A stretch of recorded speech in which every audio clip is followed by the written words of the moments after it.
Someone once told me, I said, I grew up in a Christian home. My dad is a pastor, and they told me the way of God and all that. So I was like, yeah, that is absolutely great.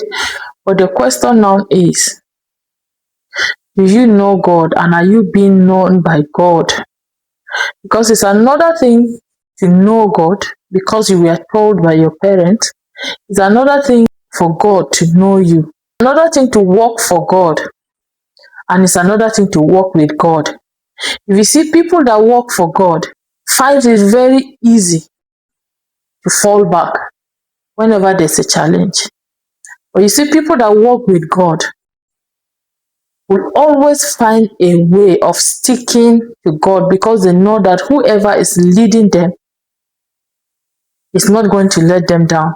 When God is the one leading you, you might not know how it's going to end, but you know that because He knows the end from the beginning, He's not going to let you just end up somewhere that does not have direction. A lot of people in these our days, they work for God.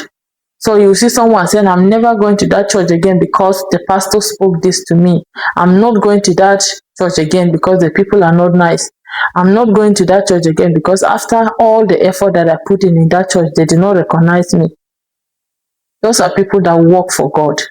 Being a singer in church doesn't mean you are known by God.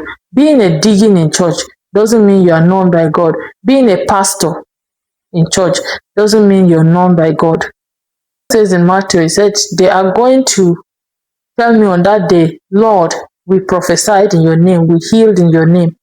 And the Lord is going to say unto them, I did not know you. So are you known by God, or do you know God? Pray that may we all be known by God. That at the end of the day, our service will not just be that we are working for God, but we do not work with God. May God help us in Jesus' name.